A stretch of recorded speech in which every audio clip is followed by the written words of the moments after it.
नमस्कार, आप देख रहे हैं चैनल न्यूज और मैं हूं आपके साथ आर्या चतुर्वेदी। बुलेटिन की शुरुआत करेंगे इस वक्त की बड़ी खबर से। लखनऊ से इस बीच बड़ी खबर सामने आ रही है, जहां पर सीएम योगी आज कई विभागों की बैठक करेंगे। यूपी में बिजली कटौती को लेकर सीएम योगी की समीक्षा बैठक होगी।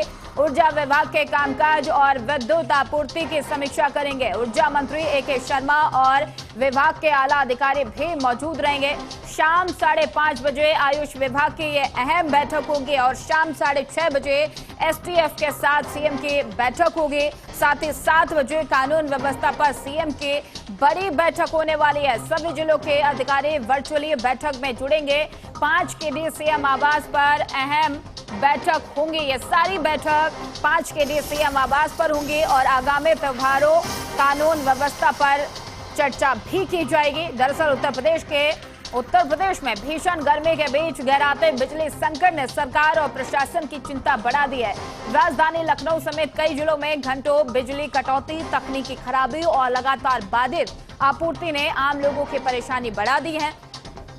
कई इलाकों में 8 से 9 घंटे तक बिजली न आने से लोग सड़कों पर उतर आए। विरोध प्रदर्शन और चक्का जाम की स्थिति लगातार बनी हुई है, जिसके बाद प्रशासन को सुरक्षा व्यवस्था कड़ी करनी पड़ रही है। हालांकि हालात की गंभीरता को देखते हुए मुख्यमंत्री योगी आदित्यनाथ ने रविवार को आपात और उच्च स्तरीय समीक्षा बैठक बुलाई है। इस बैठक में ऊर्जा विभाग के वरिष्ठ अधिकारियों और डिस्कॉम के प्रबंध निदेशकों को तलब किया गया है। माना जा रहा है कि बैठक के बाद बिजली आपूर्ति में लापरवाही और अव्यवस्था को लेकर जिम्मेदार अधिकारियों पर सख्त कार्रवाई भी हो सकती है।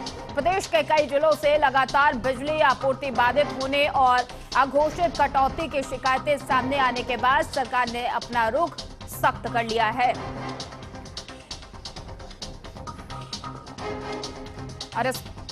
और इस खबर पर अधिक जानकारी के साथ हमारे संवाददाता पुनीत मोहन हमारे साथ फोन लाइन पर जुड़ चुके हैं। पुनीत, उत्तर प्रदेश की अगर बात करें तो बिजली कटौती लगातार बढ़ती जा रही है। कहीं कहीं 8-8, 9-9 घंटे बिजली गायब रह रही है और ऐसे में आज ये हाई लेवल की मीटिंग, क्या लगता है कि इसमें आज सारे जो समस्याएं हैं आम जनता की बिजली को लेकर वो सॉल्व हो सकती हैं? कितनी अहम रहने वाली है ये बैठक, पुनीत? देखिए आर्या, कुछ ही देर में मुख्यमंत्री आवास पर उत्तर प्रदेश में बिजली आपूर्ति को लेकर के एक बड़ी बैठक होनी है, जिसमें सभी डिस्कॉम के जितने भी सीनियर ऑफिसर हैं वो जुड़ेंगे। ऊर्जा विभाग के सभी सीनियर ऑफिसर जुड़ेंगे। और जो बात आपने कही कि 8 से 9 घंटे की कटौती हो रही है, हालात तो कई जगह ऐसे हैं कि जहां 8 से 9 घंटे ही केवल लाइट मिल रही है, बाकी पूरा का जो समय है वो पूरा समय कटौती में जा रहा है। लाइट की जो आवाजाही है वो इस तरीके से है कि लाइट आती कम है और जाती ज्यादा है। यानी कि अगर लाइट आई तो 10 मिनट बाद फिर लाइट चली जाती है, जिसके चलते लोग खासा गाँव परेशान हैं, क्योंकि अब डीजल गांवों हैं, ऐसे में उनको अपनी खेतों की सिंचाई करने की केवल एक ही निर्भरता है, वो है लाइट, जो कि आ नहीं रही है। फिलहाल तमाम तरीके की बयानबाजी भी देखने को मिली, जिसमें आरोप लगाया जा रहा था कि समाजवादी मानसिकता के ऑफिसर हैं और वो ऐसा कर रहे हैं। लेकिन सबसे बड़ा सवाल है कि आखिर विभाग के बैठे उच्च अधिकारी क्या कर रहे हैं? 100-150 अगर समाजवादी मानसिकता के अफसर हैं तो क्या वो जाकर के गली मोहल्लों में लाइट काटते हैं या जाकर के कहीं फीडर बंद कर देते हैं? ये अपने आप में एक बचाने का बयान था, जिसको लेकर के सोशल मीडिया पर काफी ट्रोल भी हुई है, सरकार की किरकिरी भी हुई है। ऐसे में मुख्यमंत्री, लेकिन ऐसे में ये माना जाए कि सरकार के विपक्ष लगातार किरकिरी कर रही, लगातार सवाल खड़े कर रही है, आम जनता भी प्रदर्शन करने पे मजबूर है। अगर इसमें अधिकारियों की लापरवाही सामने आती है तो उन पर भी आज गाज गिर सकती है। कोई बड़ा एक्शन सीएम योगी आदित्यनाथ आज इस बैठक में ले सकते हैं, पुनीत? देखिए, सीधे तौर पर अगर आर्या हम समझें तो जिस तरीके से ऊर्जा विभाग के जो MD हैं वो बैठकों को पर बैठक कर रहे थे ग्रीष्म ऋतु से पहले, ताबड़तोड़ बैठकें करके उन्होंने कागजों में मौसम गुलाबी है पूरा तैयार कर लिया था और वही आईना मुख्यमंत्री को दिखाया गया था, वही किताब प्रस्तुत करी गई थी। लेकिन हालात तब हुए जब टेम्परेचर ने थोड़ी सी बढ़ोतरी करी। आर्या, ये तो थोड़ा सा शुक्र रहा कि इस बार गर्मी की शुरुआत में कुछ दिनों पहले ही बारिश हो गई थी, जिसके चलते कहीं ना कहीं बिजली व्यवस्था आपूर्ति बरकरार रही। लेकिन अब जिस तरीके टेम्परेचर बढ़ रहा है उससे ज्यादा बिजली का स्तर गिरता चला जा रहा है। अपने बचाव के लिए समाजवादियों पर आरोप लगा देना, 10 साल से सत्ता में सरकार है और ऐसे में अभी तक क्या कार्य हुए हैं उसका जवाब नहीं। जर्जर तार जो हैं वो आर्या सबसे बड़ी मुसीबत है, क्योंकि वो गर्मी नहीं झेल पा रहे हैं और ऐसे में वो टूट जाते हैं। आपको बता दूं कि ग्रीष्म ऋतु आने से पहले गर्मी में बेहतर लाइट सुविधा दी जा सके, इसलिए एक बड़ा बजट पास होता है, बड़ी बड़ी बैठकें करी जाती है, जिसमें ट्रांसफार्मर से लेकर के जर्जर तार बदलने तक की पूरी बात होती है। आखिर वो बजट कहां जाता है उसका जवाब नहीं। आज मुख्यमंत्री सभी अधिकारियों के पेच कसेंगे। आज मुख्यमंत्री यही सवाल करेंगे कि जो इतनी बड़ी बड़ी बैठकें करी गई, उसका इतना खर्च किया गया, इतना बड़ा बजट पास किया गया, तो आखिर वो पैसा गया कहां? क्योंकि ये कह देने से कि समाजवादी मानसिकता के लोग खराब करें, समाजवादी मानसिकता के लोग प्लास लेकर के कहीं जाके बिजली नहीं काट रहे हैं और आप बैठ करके क्या कर रहे हैं। कई अधिकारियों का ट्रांसफर लखनऊ में इसलिए किया गया दूसरे जिलों से कि बिजली व्यवस्था को सुचारू किया जा सके, और ये वही अधिकारी हैं जिनको कुछ दिन पहले लखनऊ से बाहर भेज दिया गया था। देखिए, जब से वर्टिकल व्यवस्था लागू हुई है, इसका पुरजोर विरोध कर रहा था बिजली विभाग, क्योंकि पहले किसी भी तरीके से जेई और एसडीओ मिल करके बड़ी बड़ी प्रॉब्लम सॉल्व कर देते थे, लेकिन अब वर्टिकल व्यवस्था ने सब कुछ ध्वस्त कर दिया है और वर्टिकल व्यवस्था के ही चलते लोगों में हाहाकार मचा है। लोग रात को सो नहीं पा रहे हैं, न दिन में लाइट है न रात में लाइट है, और ये लाइट अब यूपी से निकल करके नेशनल मुद्दा बन गई है। सरकार की किरकिरी हो रही है और अब जवाब देने के बजाय ऊर्जा मंत्री हो या ऊर्जा विभाग के अधिकारी हो। बिल्कुल पुनीत, और जो भी बैठकें की जाती है उसके बाद से तमाम कागजों में सब चंगा से ही दिखाया जाता है, लेकिन धरातल पर तस्वीरें कुछ और ही होती है। बहुत बहुत धन्यवाद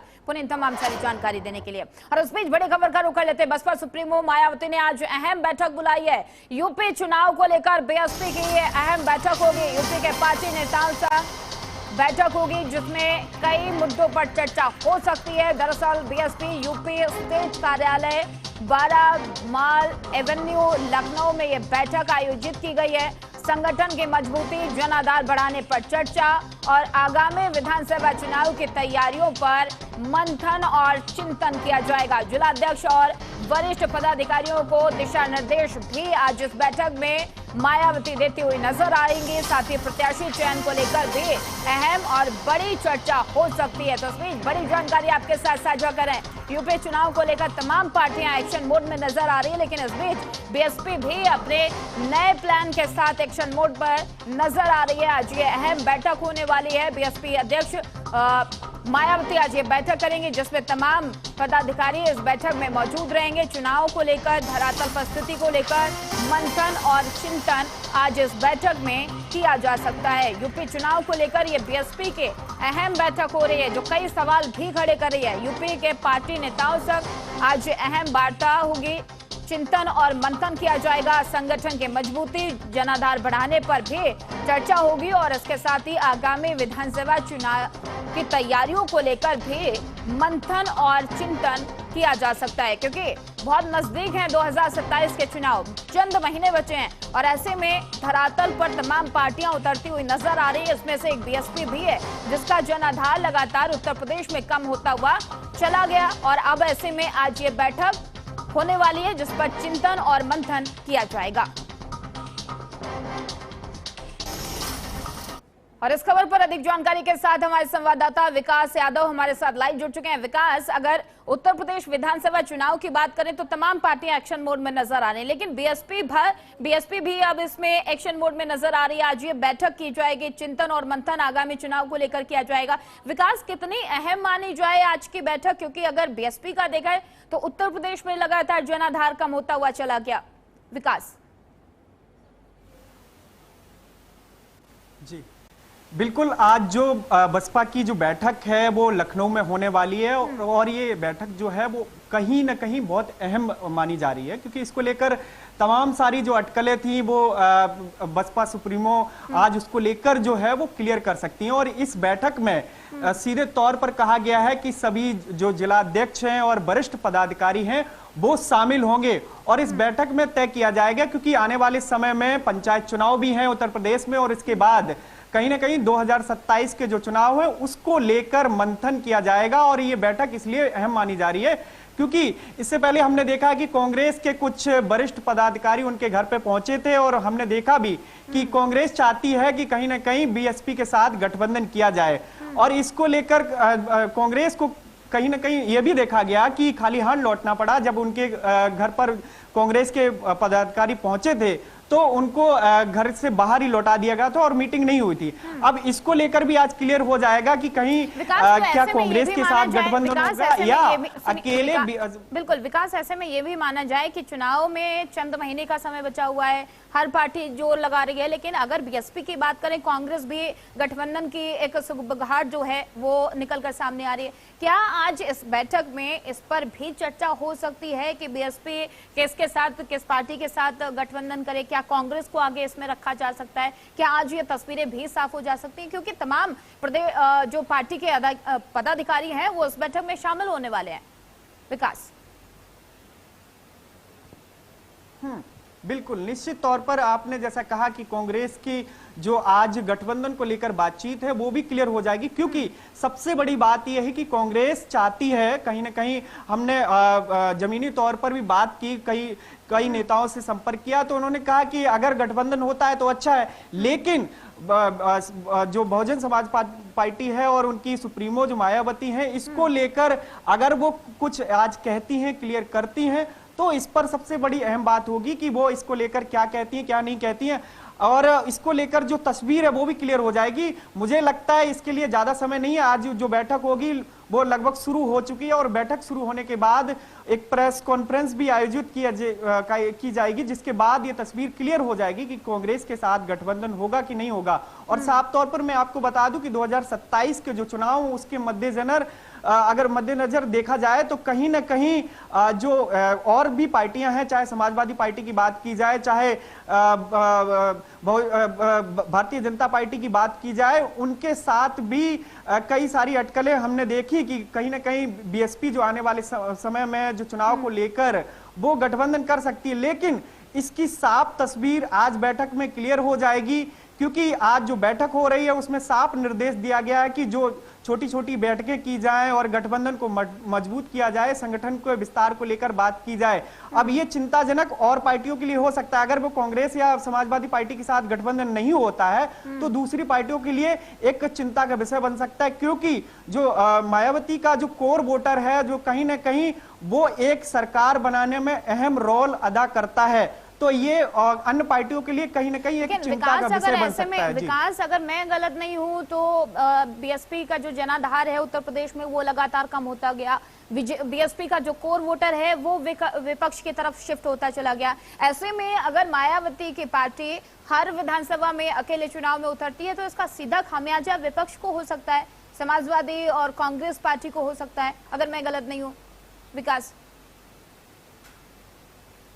बिल्कुल निश्चित तौर पर यह कहना गलत नहीं होगा कि अगर बहुजन समाज पार्टी अगर अकेले चुनाव लड़ती है 2027 को चुनाव, उससे पहले कयास लगाए जा रहे हैं कि पंचायत चुनाव होने की, अभी कोई डेट नहीं आई है, लेकिन अगर उससे पहले अगर पंचायत चुनाव भी होते हैं तो पंचायत चुनाव में अगर बहुजन समाज पार्टी अगर अकेले लड़ती है तो इसका खामियाजा जो और अन्य पार्टियां हैं उनको जमीनी तौर पर झेलना पड़ेगा, और इसका सीधा असर जो दिखाई देगा वो कहीं ना कहीं अगर देखा जाए जो अखिलेश यादव हैं, कहीं ना कहीं पीडीए की बात करते हैं, उन्होंने एक नया एक संगठन को जो विस्तार दिया है उसको लेकर वो कहते हैं कि हमारे साथ जो पिछड़े हैं, दलित हैं, अल्पसंख्यक हैं, उसको लेकर वो कयास लगाते रहते हैं, ये सारे हमारे साथ हैं। लेकिन अगर वो एक साथ आ जाते हैं, बिखर जाते हैं, तो इसको लेकर कहीं ना कहीं एक मुश्किल तो पैदा होगी, जो कि अन्य पार्टियां हैं उनको लेकर एक मुश्किल तो जरूर दिखाई देगी। बिल्कुल विकास, और देखना ये होगा कि आज ये बैठक कितनी अहम रहने वाली है और क्या अहम फैसले आज बीएसपी की तरफ से लिए जा सकते हैं। बहुत बहुत धन्यवाद विकास तमाम सारी जानकारी देने के लिए। और उधर महोबा में कांग्रेस प्रदेश अध्यक्ष अजय राय की मुश्किलें बढ़ती हुई नजर आ रही हैं। प्रधानमंत्री नरेंद्र मोदी पर कथित अभद्र टिप्पणी के मामले में महोबा सदर कोतवाली में एफआईआर दर्ज की गई है। भाजपा कार्यकर्ता नीरज रावत की तहरीर पर पुलिस ने अजय राय सहित 30 अज्ञात समर्थकों के खिलाफ भारतीय न्याय संहिता यानी कि बीएनएस की धाराओं में मुकदमा दर्ज कर लिया है। बताया यह भी जा रहा है कि अजय बीते रोज नीट छात्रा मामले को लेकर महोबा पहुंचे थे और इस दौरान उनका एक वीडियो सोशल मीडिया पर वायरल हुआ है, जिसमें प्रधानमंत्री नरेंद्र मोदी के खिलाफ आपत्तिजनक भाषा के इस्तेमाल का आरोप लगाया गया।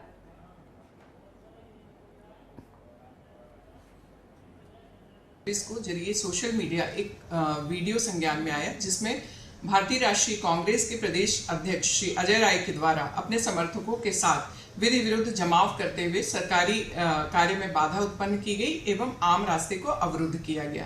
इसके साथ ही उन्होंने भारत के माननीय प्रधानमंत्री जी के विरुद्ध अशोभनीय अभद्र टिप्पणी भी की। उक्त वीडियो के संदर्भ में कोतवाली नगर महोबा में एक तहरीर प्राप्त हुई, जिस पर सुसंगत धाराओं में अभियोग पंजीकृत किया गया है। उक्त प्रकरण में नियमानुसार विधिक कार्रवाई अमल में लाई जा रही है। और उधर मुजफ्फरनगर के मीरापुर कस्बे के मोहल्ला मुशर्तग में उस वक्त अफरा तफरी मच गई जब खेलते खेलते एक मासूम बच्चा हादसे का शिकार हो गया। बताया जा रहा है कि करीब 6 से ज्यादा बच्चे एक ठेले के साथ खेल रहे थे और इस दौरान 6 वर्षीय आहद ठेले और दीवार के बीच पूरी तरीके से दब गया। हादसे के बाद मौके पर मौजूद बच्चों ने चीख पुकार मचाई और परिजन तुरंत बच्ची को अस्पताल लेकर पहुंचे। गंभीर हालत में भर्ती कराए गए मासूम आहद के इलाज के दौरान मौत हो गई। बच्चे की मौत से परिवार में कोहराम मचा हुआ है। हादसा जो हुआ है वो पास में लगे सीसीटीवी कैमरे में कैद हो गया। मासूम की मौत ने एक बार फिर से बच्चों की सुरक्षा और लापरवाही को लेकर कई सवाल खड़े कर दिए हैं।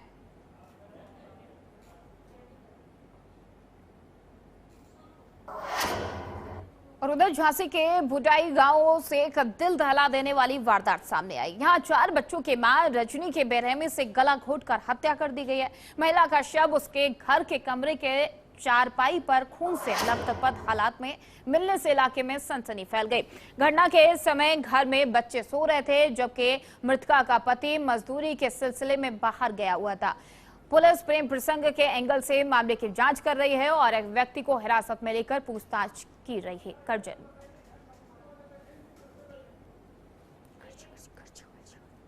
अंदर चारपाई है, इस सूचना पर पुलिस यहाँ मौके पर आई थी। मौके पर उन्होंने देखा कि वो खून से लथपथ बॉडी है वहाँ पर चारपाई पर। इस पर जो फॉरेंसिक टीम को बुला करके सभी साक्ष्य इकट्ठा कर लिए गए हैं। जो उच्च अधिकारी द्वारा यहाँ पर मौके का निरीक्षण कर लिया गया है। बॉडी को पोस्टमार्टम के लिए भिजवा दिया गया है। और वहीं नोएडा से बड़ी खबर सामने आ रही है, जहां पर श्रमिक आंदोलन के दौरान आगजनी और तोड़फोड़ करने वाले वांछित आरोपी को गौतम बुद्ध नगर पुलिस ने गिरफ्तार कर लिया। आरोपी पर सेक्टर 63 इलाके में कई वाहनों में आग लगाने और हिंसा फैलाने का आरोप है। पुलिस ने वैज्ञानिक साक्ष्यों और वीडियो फुटेज के आधार पर आरोपी को दबोच लिया है। जांच में यह भी सामने आया कि आरोपी हरियाणा के मानेसर श्रमिक आंदोलन में भी शामिल रह चुका है। पुलिस से बचने के लिए आरोपी ने अपने मोबाइल नंबर की सिम दूसरे सर्विस प्रोवाइडर पर पोर्ट करा ली थी। पुलिस का कहना है कि मामले से जुड़े अन्य आरोपियों की तलाश भी लगातार जारी है और जल्द ही पूरे नेटवर्क का खुलासा किया जाएगा।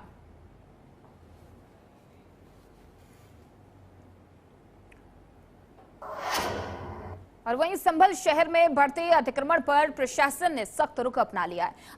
आपको बता दें कि सड़कों पर अवैध कब्जों के खिलाफ बड़े स्तर पर अभियान चलाते हुए प्रशासन ने साफ कर दिया है कि अब सड़क पर दुकानदारी और कब्जेदारी नहीं चलेगी। पुलिस, ट्रैफिक विभाग, ARTO और नगर पालिका की संयुक्त टीम ने शहर के कई इलाकों में कार्रवाई करते हुए अतिक्रमण हटाया और दुकानदारों को कड़ी चेतावनी दी। सिटी मजिस्ट्रेट सुधीर कुमार के मुताबिक व्यापार मंडल और स्थानीय लोगों की ओर से लगातार शिकायतें मिल रही थी कि शहर में अतिक्रमण इस कदर बढ़ चुका है कि आम लोगों का निकलना मुश्किल हो गया है।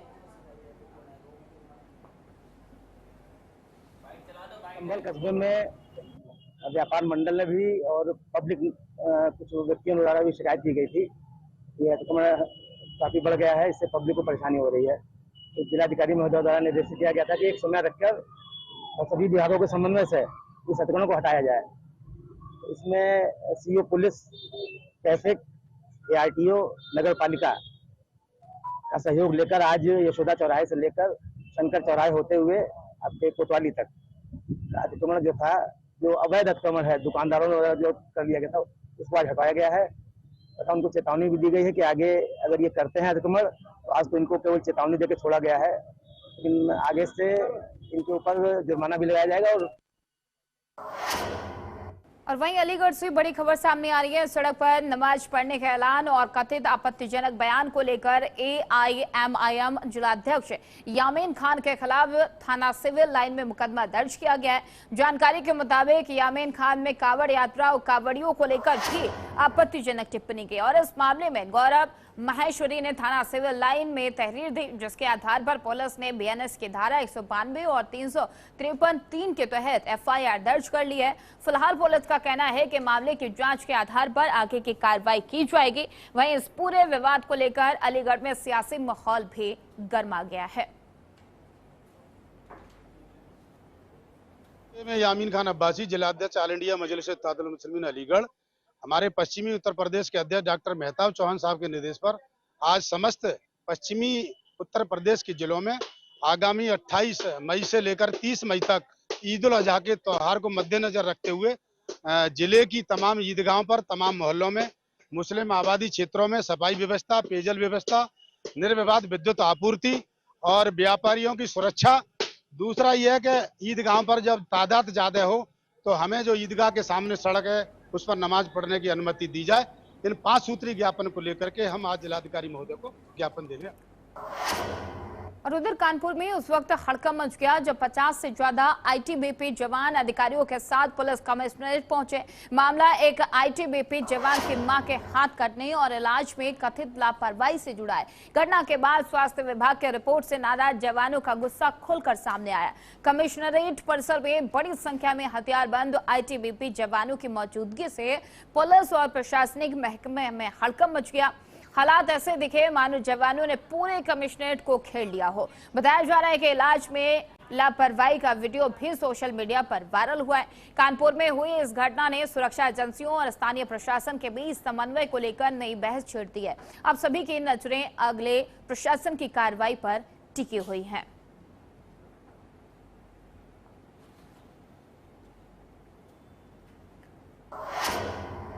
फिलहाल इस बुलेटिन में इतना ही। खबरों का सिलसिला आगे भी जारी रहेगा। देखते रहिए चैनल न्यूज़।